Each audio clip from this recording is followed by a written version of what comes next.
Görəsən qulların, kölələrin həyat tərzi necə olub? Necə yaşayıblar? Nə yeyiblər, nə içiblər? Onlara necə baxılıb? Bu gün qulların həyat tərzindən danışacağam. Nə dedi, nə dedi? Yox, qətiyyən narahat olmağa dəyməz, çünki öz həyatımızdan danışmayacağam. Yəni günümüzdəki qullardan danışmıram. Qədim dövr və orta əsrlərdən danışacağam.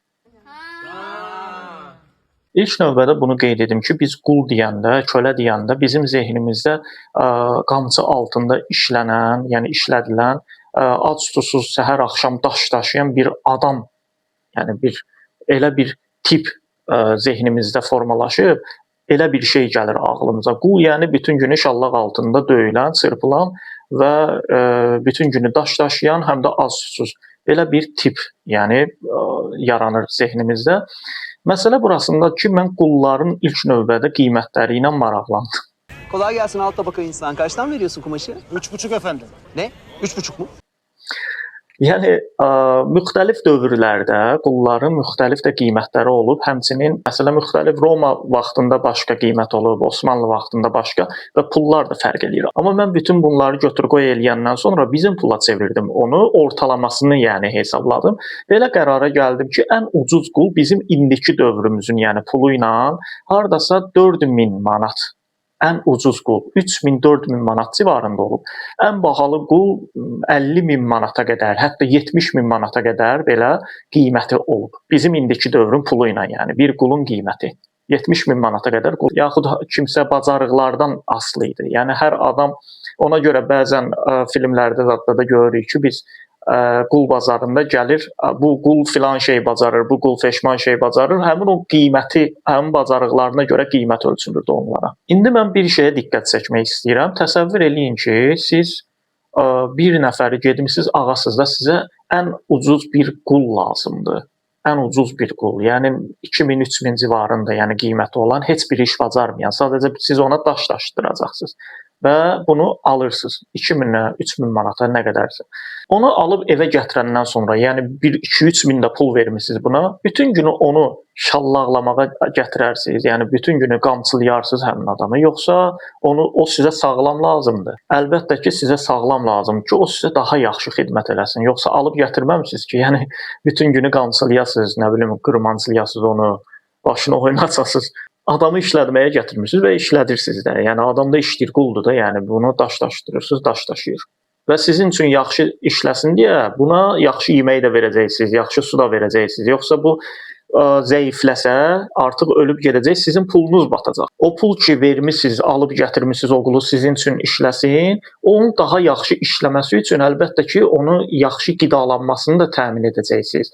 Niyə? Çünki batıb gedər pulunuz. Yəni mayasını çıxara bilməzsiniz siz onun üçün. Yəni ölüb gedər, bütün günü qamçılasan əlbəttə ki öləcək. Hətta pis rəftar eləsən belə, yəni onunla söysən bütün günü yuxarıdan aşağı, o ona mənfi təsir eləyir, psixoloji təsir eləyir, yəni mənfi təsir eləyir və o özü içdən-içə yeyib, yəni xəstələnər insan stressdən. Qədim insanlar bunları bilirdilər və heç də bütün günü qullarını döyüb eləmirdilər. O ki qaldı qul səhv eləyəndə də döyülmürdü. Vallahi səhv eləyəndə də adam da məni döyürdü. Burada qulla azad insanın yəni fərqi yoxdur. Yəni döyülməyin, qamçılanmağın bu qula azad insana adiyyəti yoxdur, fərqi yoxdur, yəni. Amma belə normalda qullar hər kəs alıb pul verir, alıb gətirir və normalda işlədir. Qədim Misirdə hətta qulları hər 6 aydan bir bizdə o check-up da nə deyirlər, həkim də ümumi həkimdən keçirdirdilər ki, bunun xəstəliyi varmı, yoxmu, necədir? Onların qidalanmasının hamısını təmin edirdilər. Yaxşı yedizdirib içizdirirdilər. 6 aydan bir həkim gətirir. Xəstələnəndə üstünə həkim gətirirdilər. Hətta evlənmək istəyənləri başqa cariyə ilə, kənizlə quldur, yəni kişi quldur, bir kənizlə onu evləndirirdilər. Niyə? Çünki uşaqları da bunlara xidmət edəcək, qul olacaq. İslamda düzdür, fərqli idi. Qulun övladı İslam hüququna görə azad, yəni doğuldusa azaddır. Yəni atası, anası qul kənizdir deyə özü qul kəniz olmur, azaddır. Amma o qədim Misirdə, başqa Romada zətdə fərqli üslublarda, fərqli formada olub və ona görə qullara yaxşı baxırdılar, evləndirirdilər, hətta ayrıca bir koma zad da tikib onlara eləyirdilər ki, bunlara yeni bir qul dünyaya gətirsinlər. Yəni sözüm budur ki, qamçı altında bütün günü işlədilən, nə bilim, ac-susuz saxlanılan bu cür qul personajı, bizim zehnimizdə olan qul personajı səhvdir, yanlışdır, belə şey olmuyor. Bəzi qulların işləri ağır ola bilər. Yəni bütün günü daş daşıya bilərlər, mədənlərdə işləyiblər, çətin olur. Bəli, doğrudur. Amma bütün bu işin üzərinə həm də bütün günü qamçılansınlar, ac saxlanılsınlar. Yəni 2-3 gün dözərlər. Adam 3 gün, 5 gün dözər ona. Ondan sonra da o da insandır. Yəni qul da olsa adamdır. Bu aparat deyil. Aparatdır. Yəni bir maşındır məsələn, alıb gətirmisən 4000-ə, 5000-ə. Harasısa xarab olanda ustaya aparırsan ki, ay usta bunun harası xarab. Niyə? Elə at da onu. Ata bilməzsən axı bu qədər xərc çəkmisən, 5000 pul vermisən məsələn maşına. Tutaq ki də lələ-gülə bir dənə 190. Niyə atmırsan xarab olanını qırağa? Aparsan ustaya göstər. Çünki bunu xərc çəkmisən. Yaxşıdır 5000 vermisən ona, xarab olub indi atdın qırağa, amma gedirsən bir 100 manat, 200 manat nəysə verirsən, indi bir detalını dəyişdirir, düzəlir, yenə işlədirsən onu. Qul da belə idi, alıb gətirmişdilər, işlədirdilər, xarab xəstələnəndə həkim çağırırdılar ki, gəl bax görüm, yəni bu nə olub buna, bunun dərdi nədir?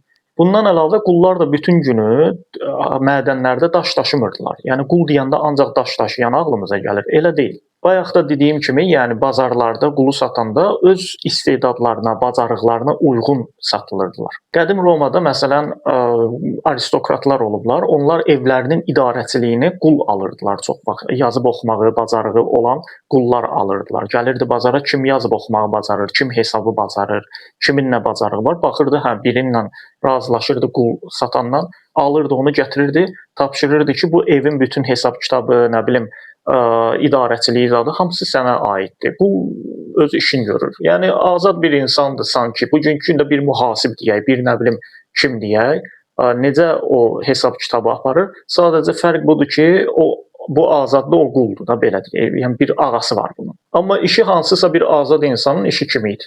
Yaxud hansısa bir ağa gəlirdi qul bazarından, yaxşı bir döyüşçü, buna bir mühafizəçi lazımdır, yanında həmişə gəzdirsin, yekəpər, bacarıqlı, döyüşməyi bacaran bir qul alırdı. Bundan sonra mənim yanımda olacaqsan, həmişə qoruyacaqsan. Yaxud da bəziləri qulu, bacarıqlı qulları pul yığmaq üçün, yəni pul əldə etmək üçün alırdılar. Birbaşa işlətmək üçün yox, yəni özlərini işlətmirdilər. Məsələn, bir quldur, bir çox işləri bacarır, alır onu, həmin o qula deyir ki, sənin boynunda gündəlik bu qədər pul qoyuram. Məsələn, mənə gündəlik bu qədər pul verəcəksən, 5 axça pul verəcəksən. O qul da razılaşır, məsələn, gedir, başlayır, tutaq ki, dərzidir. Nə bilim, xarratdır, nədirsə. Gedir, başlayır öz işi ilə məşğul olmağa, gündəlik ağasına pul verir. Buna misal olaraq 2-ci xəlifə Ömər ibn Xəttabın yəni ölümü o cür oldu. Bir İranlı qul idi, gəldi Ömərə dedi ki, bəs ağam mənə filan qədər boynuma pul qoyub ki, bu qədər verəcəksən hər gün. O da dedi ki, soruşdu ki, sən nə bacarsan? Qul da bir 2-3 dənə belə nə bilim dərziliyi, onu bunu, nə bir neçə dənə belə sənət saydı. Ömər də qayıdıb dedi ki, hələ az qoyub ki. Və o da onun xoşuna gəlmədi, öldürdü. Yəni söhbət belə olmuşdu həmin o mövzuda. İndi qərar düzü idi, səhv idi, bununla işim yoxdur. O başqa mövzudur yəni. Amma yəni mövzu belə olmuş və biz buradan görürük ki, əslində qullar bütün günə gətirilib, yəni heyvan yerinə işlədilən adamlar deyillər. Hətta bəzi qullar müəyyən bir müddətdən sonra öz pullarını yığıb gətirib ağalarına verib özlərini azad edə bilirdilər. Və tarixdə kifayət qədər qul ola adını tarixə yazdırmış şəxslər var. Məsələn, onlardan Tariq ibn Ziyad ki, həmin o Əndəlusu aldı, keçdi Afrikadan, Şimali Afrikadan gəmilərlə. Yanındakı da elə özü kimi yarı qullar, yarı həbsxanadan çıxanlar, yəni belə adamlar idilər. Heç də nizami bir ordu ilə getməmişdi. Cəmi 7000 idilər, səhv eləmirəmsə.